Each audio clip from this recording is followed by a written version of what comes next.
In the sprawling command center of the Terran Republic's flagship, the inevitable victory, because apparently military naming committees had given up on subtlety sometime around the Third Galactic War.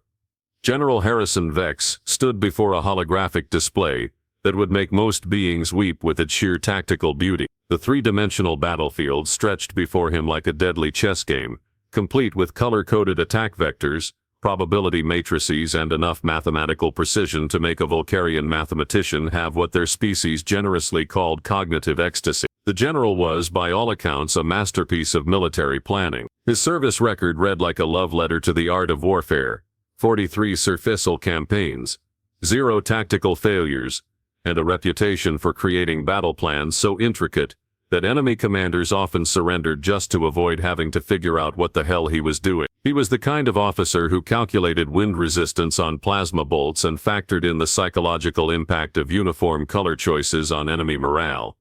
In short, he was either a tactical genius or completely insane. The jury was still out, though his track record suggested the former. The target sprawling before them in the holographic display was Nexus Prime, a fortress world that made the ancient Majuno line look like a garden fence. The planet bristled with orbital defense platforms, planetary shield generators, and enough automated turret systems to give a supernova second thoughts about expanding in that direction. The hegemony, because evil galactic empires apparently shopped from the same naming catalog as human military committees, had spent the better part of 2 centuries turning Nexus Prime into what military analysts politely termed an absolute nightmare to assault. But General Vex had a plan. Oh, did he have a plan? Phase 1, he announced to his assembled staff, gesturing at the hologram with the kind of reverence usually reserved for religious artifacts, commences at 0600 hours with simultaneous strikes on orbital platforms 7, 12, and 19. The Crimson Fleet will execute a feint toward the northern hemisphere, while the Ghost Squadron penetrates their sensor grid using stealth frigates equipped with our latest cloaking technology. His aide-de-camp, a perfectly competent colonel whose main qualification was the ability to nod appreciatively at complex tactical maneuvers, made appropriate sounds of admiration. The general continued, warming to his subject like a professor discussing his favorite theory. Phase 2 begins exactly 47 minutes later, not 46, not 48, but 47. Because that's when their defensive rotation protocols will create a 12-second window in grid sector Alpha 7. Our heavy cruisers will punch through their planetary shields while the Wraith Battalion conducts precision strikes on shield generator installations.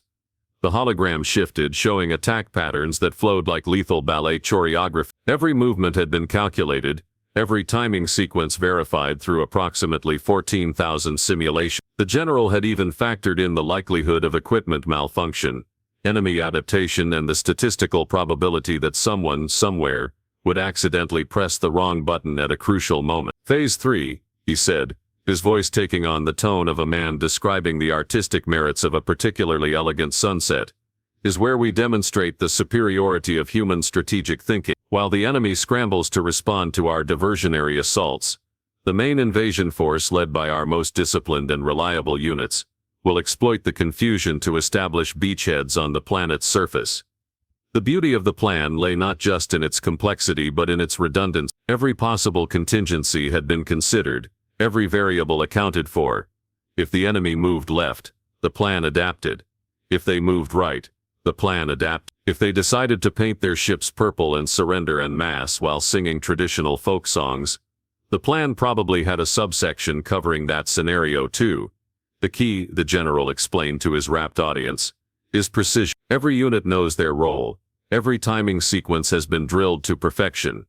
We have contingencies for contingencies, backup plans for our backup plans, and alternative strategies for situations that haven't even been invented yet. He paused, surveying the holographic display with the satisfaction of an artist viewing a completed masterpiece. Somewhere in the depths of space, fleets were moving into position, their commanders carrying sealed orders that had been triple-checked, verified, and blessed by enough tactical computers to power a small moon. Gentlemen, he concluded, this is going to be textbook perfect. In the depths of the ship, several decks below where such refined military planning took place, A group of Marines were conducting what they loosely termed a briefing in their quarters. The sound of raucous laughter and creative interpretations of military regulations drifted through the bulkheads. But the general was far too focused on his beautiful, perfect, absolutely foolproof plan to pay attention to such minor details.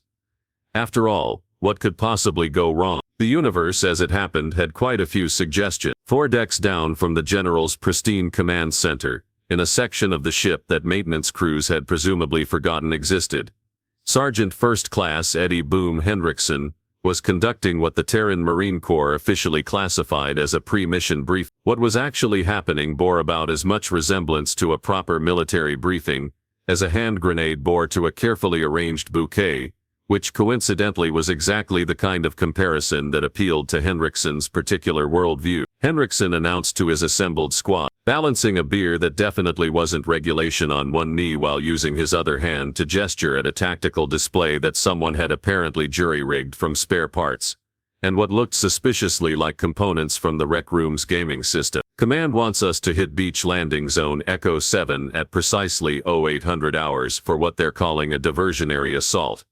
Apparently we're supposed to make noise, draw fire and generally act as bait, while the real soldiers do the important stuff. Private First Class Danny Wrench Kowalski, whose nickname came from his disturbing ability to fix anything mechanical by hitting it with progressively larger tools, looked up from the explosive device he was casually rewiring. So business as usual then. Pretty much, Hendrickson confirmed, though this time they've given us actual objectives instead of just pointing us at something and telling us to handle it. Apparently we're supposed to secure the beachhead, establish a defensive perimeter, and wait for reinforcements while maintaining strict communication protocol. The squad exchanged glances that would have made their drill instructors weep with despair. These were the kinds of looks that suggested the universe was about to experience what military historians would later classify as significant deviation from established parameters. Corporal Isabella Ghost Fernandez, who had earned her nickname by somehow managing to appear behind enemy positions without anyone quite understanding how she got there, raised her hand. Question: when you say strict communication protocols, do you mean the kind where we actually follow them, or the kind where we pretend to follow them while doing whatever seems like a good idea at the time? That, Hendrickson replied with a grin that would have terrified anyone familiar with his service record, is an excellent question. Who here has actually read the mission brief? The silence that followed was so profound that it could have been used to demonstrate the concept of vacuum to physics students. Somewhere in the distance, a ventilation system hummed, apparently the only thing on the entire deck that was actually doing its assigned job. Outstanding, Hendrickson continued. Because honestly, I got about 3 paragraphs in before my eyes started bleeding from all the tactical terminology.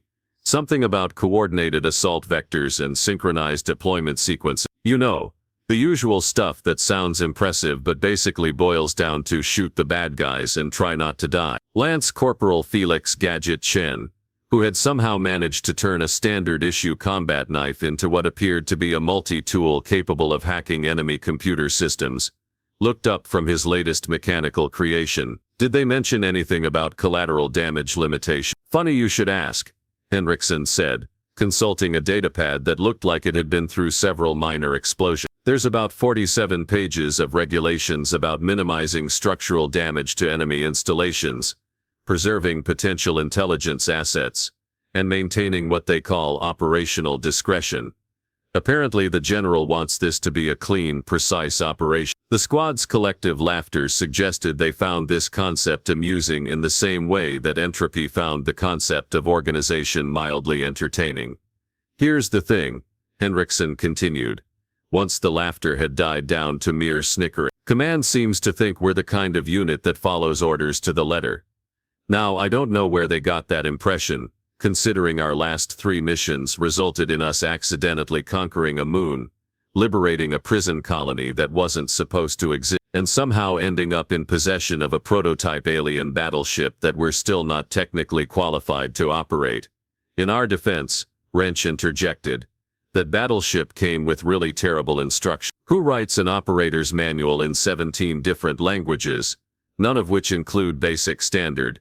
Fair point, Hendrickson acknowledged. But the brass seems to think those were flukes. Apparently they've labeled us as highly effective but requiring closer supervision, which is why we're getting assigned to this lovely diversionary assault instead of something important. Private Angela Boom Boom Torres, whose nickname unfortunately duplicated Henriksen's, but whose expertise with explosives had earned her the right to share it, looked up from the demolition charges she was organizing with what could charitably be called creative flair. So basically they want us to be predictable for once. Exactly, Henriksen confirmed. They want us to land on the beach, secure a perimeter, exchange fire with enemy forces for a predetermined duration, and then wait for extraction while the real invasion happens elsewhere. Simple, straightforward, by the book. The silence that followed this statement was pregnant with implications that would have given the general's perfect plan nightmares, if tactical strategies were capable of dreaming. Anyone else finding this whole by-the-book thing kind of insulting? Ghost asked eventually. Deeply, Wrench agreed. It's like they don't trust us to find creative solutions to complex problems. Which is especially unfair, Gadget added, considering how well our creative solutions usually work out. Usually being the operative term, Henriksen reminded them. Let's not forget the incident with the orbital mining platform. That wasn't our fault, Boom Boom protested. How were we supposed to know that their self-destruct system was connected to the coffee machine? You plugged an alien power core into the coffee machine to make stronger coffee. And it worked. The coffee was amazing right up until the explosion. Henriksen surveyed his squad with the kind of paternal pride that probably violated several psychological evaluation protocols. These were Marines who had survived situations that should have been mathematically impossible, who had turned military disasters into unlikely victories, and who approached warfare with the kind of creative chaos that made enemy commanders question their life choices. They were also, he had to admit, completely incapable of following a simple plan without somehow turning it into something resembling controlled mayhem. All right, listen up, he said finally. Here's what we're going to do. We're going to land on that beach, secure the perimeter, and wait for extraction. We're going to follow every regulation, obey every protocol, and generally conduct ourselves like model Marines. The squad nodded solemnly, their expressions suggesting they were taking this directive with all the seriousness it deserved, which was to say, not very much at all. However, Henriksen continued, and there was something in his tone that suggested the universe was about to experience what chaos theorists called sensitive dependence on initial conditions. If we happen to encounter any unexpected opportunities for tactical innovation, we wouldn't want to disappoint the Corps by passing up a chance to demonstrate human ingenuity. The grins that spread across his squad's faces were the kind that made enemy intelligence analysts nervous and caused probability calculators to start showing error messages. "Aura," they replied in unison, though it sounded less like an acknowledgement of orders and more like a declaration of war against predictability itself. In his command center several decks above, General Vex was putting the finishing touches on his masterpiece of military planning, completely unaware that his diversionary assault was about to be conducted by a squad of Marines who regarded tactical doctrine as more of a starting suggestion than an actual plan. The universe, meanwhile, was starting to chuckle quietly to itself. At precisely 0600 hours, General Vex's magnificent plan began to unfold across the Nexus Prime system with the kind of mathematical precision that would have made clockwork jealous. The Crimson Fleet executed their feint toward the northern hemisphere exactly on schedule, their movements so perfectly choreographed that enemy sensors detected them at the precisely calculated moment. The Ghost Squadron's stealth frigates slipped through the sensor grid like whispers through a library, their cloaking systems performing flawlessly according to 17 different technical specifications. In his command center, General Vex watched the holographic display with the satisfaction of a conductor watching a perfectly rehearsed symphony. Every ship moved where it was supposed to move, every timing sequence executed to the millisecond, every contingency protocol flowing seamlessly into the next phase of operations. Phase 1 proceeding nominally, his aide-de-camp reported. Orbital platforms 7, 12, and 19 are responding exactly as predicted. Enemy defensive patterns are shifting according to Scenario 12 Alpha. Excellent, the general murmured, watching probability matrices update in real time. Everything was proceeding according to plan, which was exactly what plans were supposed to do. The beauty of proper military planning was that when done correctly, warfare became as predictable as mathematics and twice as elegant. 400,000 kilometers away, on the surface of Nexus Prime's largest moon, Sergeant Henriksen and his squad were experiencing what military historians would later classify as the precise moment when chaos theory met tactical doctrine and proceeded to beat it senseless. The landing had gone exactly according plan, which should have been the first warning sign that something was about to go spectacularly wrong. Their drop pods said hit beach landing zone Echo 7 at exactly 0800 hours, just as the mission briefing had specified. The enemy defensive positions had opened fire at precisely the expected moment, creating the lovely diversionary firefight that the general's plan required.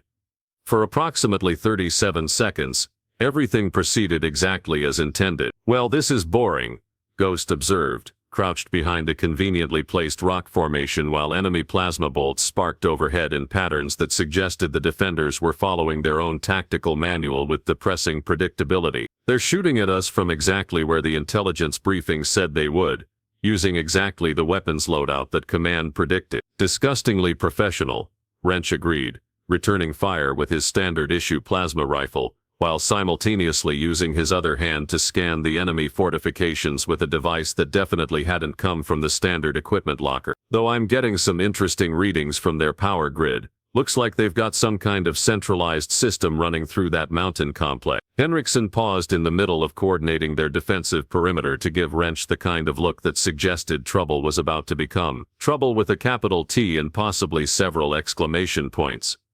"Define interesting readings." "Well," Wrench, his tone taking on the quality of someone who had just discovered something that was either going to be brilliant or catastrophic, and possibly both. "It looks like their entire defensive network, shields, automated turrets, communication system works, is all running off a single massive power core, buried about 2 clicks into that mountain. That seems like a design flaw." "Boom boom," observed, lobbing a grenade toward the enemy positions with casual precision. "Who puts all their critical systems on one power source?" "The kind of military engineers who read too many textbooks about centralized efficiency," Gadget replied, pulling up tactical schematics on a display that he'd somehow jury-rigged from his helmet's targeting system. "Though it does explain why their defensive response has been so coordinated." Henriksen felt a familiar sensation creeping up his spine, the same feeling he'd experienced just before accidentally conquering that moon, liberating that prison colony and acquiring that alien battleship. It was the feeling of opportunity knocking, and opportunity had always been a particularly insistent visitor where his squad was concerned. "Wrench," he said carefully, "hypothetically speaking, if someone were to disrupt that power core, what would happen to their defensive grid?" "Hypothetically," Wrench grinned. "Total system failure across approximately 60% of their planetary defenses. Shields would drop, automated systems would shut down, and their communication network would turn into expensive electronic paperweight. And hypothetically, how difficult would it be to reach this power core?" "That's the beautiful part," Wrench replied, his enthusiasm building. "There's a maintenance tunnel system that runs right through the mountain. Looks like it was designed for automated repair drones, but a human could probably squeeze through. Well, a small human with flexible ethics and a complete disregard for personal safety." The squad turned to look at Ghost, who was approximately 5'2" and had once infiltrated an enemy command bunker by disguising herself as a cleaning supply delivery. "I'm listening," she said. Meanwhile in orbit, General Vex was watching Phase 2 commence with the same satisfaction that artists felt when watching their paintings come to life. The heavy cruisers were punching through the planetary shields exactly on schedule, their bombardment patterns creating precise gaps in the enemy's defensive coverage. The Wraith Battalion was conducting their precision strikes with surgical accuracy, each target eliminated according to the predetermined sequence. "Phase 2 proceeding nominally," his aide-de-camp reported. "Shield generator installations are being neutralized according to the timeline. Enemy response patterns continue to match our projections." The general nodded approvingly.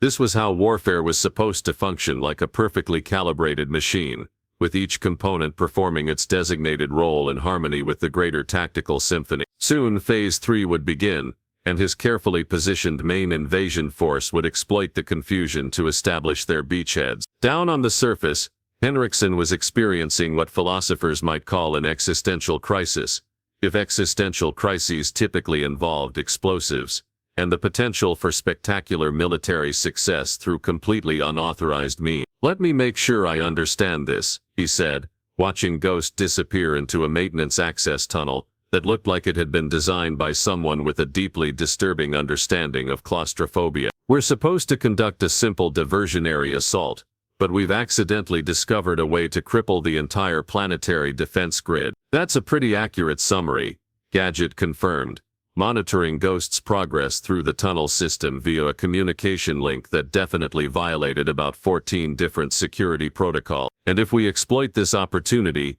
we'll essentially be abandoning our assigned mission parameters in favor of conducting an unauthorized special operation that could potentially end the entire battle in one stroke." "Also accurate," Boom Boom agreed, rigging what appeared to be enough demolition charges to level a small city, though I prefer to think of it as tactical flexibility. Henriksen considered this for approximately 3 seconds, which was about 2 seconds longer than he usually spent contemplating the potential consequences of his decisions. "Ghost, how are you doing in there? I can see the power core," came the crackling reply through their comm system. "And boys, you are not going to believe the security measures they've got protecting this thing." "Bad news or good news?" Henriksen asked. "Depends on your perspective. The bad news is that it's protected by approximately 17 different defensive systems, all of which look like they could vaporize a small spacecraft. The good news is that they're all designed to stop external attacks, not someone who's already inside the maintenance system." Henriksen felt that familiar tingle again, the one that suggested the universe was about to experience what military theorists called unplanned tactical evolution. "Boom Boom, how much explosive material do you have?" "Enough to make this very interesting," she replied with the kind of grin that made insurance companies nervous. In orbit, General Vex was preparing to initiate Phase 3, completely unaware that his diversionary assault was about to become the main event. The universe, meanwhile, was no longer just chuckling. It was starting to laugh outright. At exactly 0847 hours and 33 seconds, General Vex initiated Phase 3 of his masterpiece, with the kind of ceremonial precision that military historians would spend decades analyzing. The main invasion force began their descent toward the planet's surface, their approach vectors calculated to exploit the confusion created by the diversionary assault. Every ship knew its role, every commander understood their objectives, and every possible contingency had been planned for with mathematical perfection. At exactly 0847 hours and 34 seconds, Private First Class Isabella Ghost Fernandez placed a jury-rigged explosive device against what her technical scanner assured her was the primary power coupling for the entire Nexus Prime defensive grid. At exactly 0847 hours and 35 seconds, the universe discovered what happened when an unstoppable plan met an immovable squad of Marines, who had never met a regulation they couldn't creatively reinterpret. "Ghost to base," came the crackling transmission through their unauthorized communication channel. "I'm in position, and this power core is definitely not following standard engineering protocol. Looks like they've got some kind of amplification system that's routing power through what appears to be crystalline matrices. Very pretty, probably very expensive, and definitely not designed to handle sudden explosive decompression." Henriksen, who was still maintaining the illusion of a proper diversionary assault by occasionally shooting at enemy positions, felt his tactical instincts beginning to tingle in ways that suggested the next few minutes were going to be memorable for all the wrong reasons. "Ghost, please tell me you're not about to do what I think you're about to do." "Depends," came the cheerful reply. "Are you thinking I'm about to cause a cascading power failure that will probably shut down approximately 70% of their planetary defenses while simultaneously creating a light show, visible from orbit?" "That's exactly what I was thinking." "Then yes, that's exactly what I'm about to do." Henriksen experienced what military psychologists classified as command decision paralysis, which was the technical term for the moment when a leader realized that they were about to either achieve spectacular success or spectacular failure, with very little middle ground between the two possibilities. "Wait," he said, though he wasn't entirely sure why. We should probably think this through, consider the implications, maybe consult with command. The silence that followed this statement was so profound that it seemed to contain its own gravitational field. "Surge," Wrench said eventually, using the kind of tone usually reserved for addressing people who had suffered recent head injuries. "Are you feeling all right? Since when do we consult with command before doing anything?" "Since never," Boom Boom agreed. "Remember the orbital mining platform? You didn't consult with command before we plugged that alien power core into the coffee machine." "That was different," Henriksen protested, though he couldn't quite articulate how. "That was an emergency situation." "This is also an emergency situation," Gadget pointed out. "Just a different kind of emergency. The kind where we accidentally discover a way to win the entire battle, while conducting what was supposed to be a routine diversionary assault." Henriksen looked around at his squad at Ren, who was gleefully monitoring power flow readings that he definitely wasn't qualified to understand, at Boom Boom, who was arranging explosive charges with the enthusiasm of an artist preparing for a gallery opening, at Gadget, who had somehow turned his standard-issue communication equipment into what appeared to be a real-time tactical analysis system. These were Marines who had survived impossible situations by refusing to accept that situations were impossible. They had turned military disasters into unlikely victories by approaching warfare with the kind of creative chaos that made textbook strategies weep with frustration. "Ghost," he said finally, "are you absolutely certain this will work?" "Define absolutely certain," came the reply. "Because if you mean have I run extensive computer simulations and consulted with qualified engineers, then no. But if you mean do I have a really good feeling about this, based on years of experience making things explode in unexpected ways, then absolute." That, Henriksen realized, was probably the best tactical assessment he was going to get. "Do it," he said. In his command center, General Vex was watching Phase 3 unfold with the satisfaction of a master chess player, executing a particularly elegant end. The main invasion force was approaching their landing zones exactly on schedule, their descent patterns creating the perfect coordination between orbital bombardment and ground assault. His diversionary forces were maintaining their assigned positions, drawing enemy fire exactly as predicted. Phase 3 proceeding nominally, his aide-de-camp reported. "All units are maintaining their assigned parameters. Estimated time to planetary surface, 4 minutes, 30 seconds.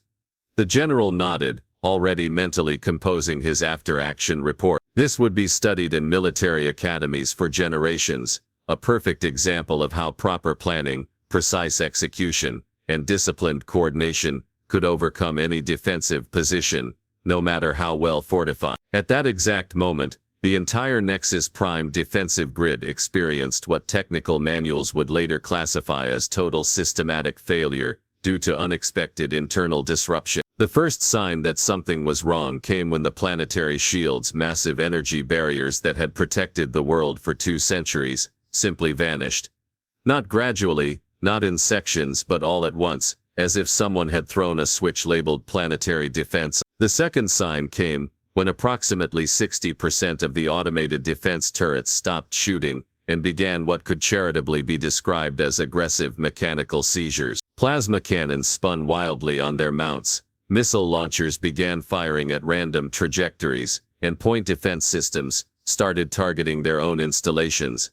The third sign was the light show, when Ghost's improvised explosive device detonated against the primary power coupling. It created what physicists would later describe as a cascading energy discharge through crystalline amplification matrices, which was the scientific way of saying the biggest, prettiest explosion anyone had ever seen. The blast traveled through the mountain's power grid like lightning through a conductor, creating an aurora effect that painted the entire hemisphere in shades of electric blue and brilliant gold. "Sir," the general's aide-de-camp said, his voice carrying the kind of confusion usually associated with people who had just watched the laws of physics file a formal complaint.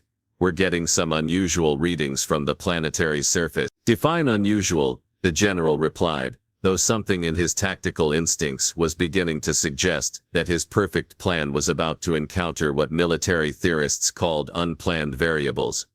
"Well, sir, it appears that the enemy's defensive grid has just stopped working. All of it. Simultaneously, General Vex stared at the holographic display, watching as enemy installations across the planet went dark one by one. Defensive positions that should have been impregnable were suddenly defenseless. Fortifications that had been designed to withstand siege warfare were now as vulnerable as training targets. How? He asked, though he wasn't entirely sure he wanted to know the answer. Unknown, sir. Though we are receiving a transmission from the diversionary assault team on Beach Landing Zone Echo 7. The general had a sudden terrible premonition about what that transmission might contain. Put them through, he said, with the resignation of a man who had just realized that his perfect plan was about to be derailed by success. Command, this is Sergeant Henriksen, came a voice that sounded suspiciously cheerful for someone who was supposed to be conducting a routine diversionary assault. Just wanted to report that we've successfully secured our objectives, and, maybe accidentally shut down most of the planetary defense grid. Sorry about that. Also, request immediate reinforcement for prisoner processing, because it looks like about half the enemy garrison is trying to surrender. The silence that followed this transmission was pregnant with implications that would require several military tribunals to properly unpack. Sergeant, the general said eventually, please clarify what you mean by accidentally shut down the planetary defense grid. Well, sir, we encountered what you might call a target of opportunity, and we took some tactical initiative, and one thing led to another, and now there's a really pretty light show happening inside a mountain, and most of the enemy's defensive systems appear to have stopped working. General Vex looked at his holographic display, where his perfectly planned invasion force was descending toward a planet whose defenses had just been eliminated by a squad of Marines who were supposed to be conducting a simple diversionary assault. His beautiful, elegant, mathematically perfect plan had just been upstaged by what appeared to be controlled chaos with delusions of tactical competence.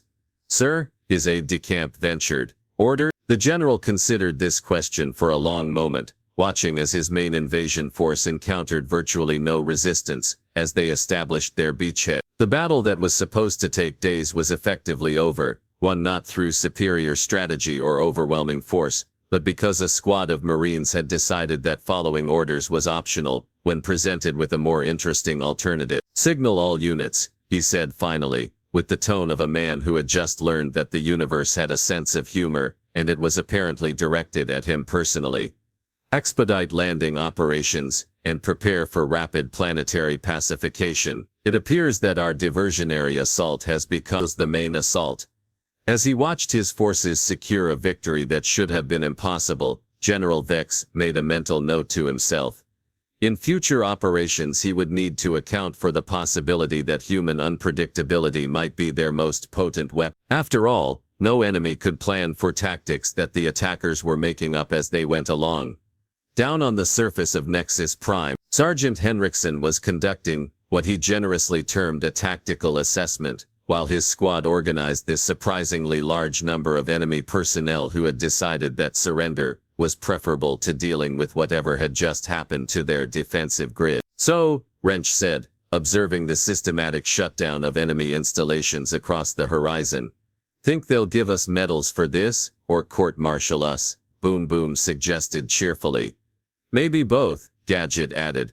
I hear the military loves efficiency. Henriksen looked around at the chaos his squad had created, not the destructive kind of chaos, but the productive kind that turned impossible situations into unlikely victories. They had accomplished more in 30 minutes of improvisation than most units achieved in weeks of careful planning. You know what, he said finally, I think we're getting the hang of this whole tactical flexibility thing. The universe meanwhile was laughing so hard that several nearby star systems briefly experienced what astronomers would later classify as gravitational hiccup. And somewhere in the command center of the inevitable victory, General Vex was discovering that the most perfect plans were often the ones that survived contact with reality, and came out the other side looking completely different than expected. But somehow, inexplicably better.